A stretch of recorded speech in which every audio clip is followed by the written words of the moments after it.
Kurundwad police ठाण्याच्या परिसरातील विद्यार्थिनीच्या विनयभंग प्रकरणाच्या तपासाला वैज्ञानिक आधार देण्यासाठी राज्य न्यायवैद्यक विज्ञान प्रयोगशाळेच्या FSL फॉरेन्सिक तज्ज्ञांच्या पथकानं घटनास्थळी प्रत्यक्ष पाहणी करून विविध तांत्रिक व वैज्ञानिक तपासणी केली।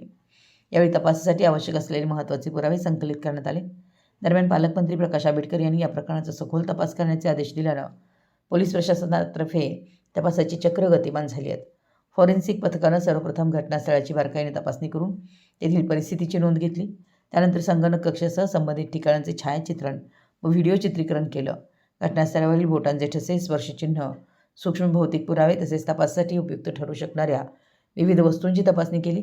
याशिवाय शाळेतील संगणक व इतर डिजिटल उपकरणांशी संबंधित तांत्रिक माहितीची पडताळणी करण्यात आली। आवश्यक ते डिजिटल पुरावे व इतर नमुने पुढील प्रयोगशाळा तपासणीसाठी संकलित करण्यात आल्याची माहिती सूत्रांनी दिली आहे।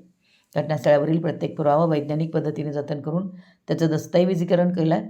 तसेच मोबाईल फॉरेन्सिक व्हॅनमधील अत्याधुनिक उपकरणांच्या सहाय्यानं घटनास्थळीच प्राथमिक न्यायवैद्यक तपासणी करण्यात आली।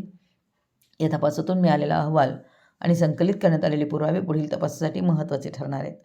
न्यायालयीन प्रक्रियेतही या वैज्ञानिक पुराव्यांना विशेष महत्त्व असल्यानं पोलिसांनी तपास अधिक भक्कम करण्याच्या दृष्टीने ही कारवाई केली आहे।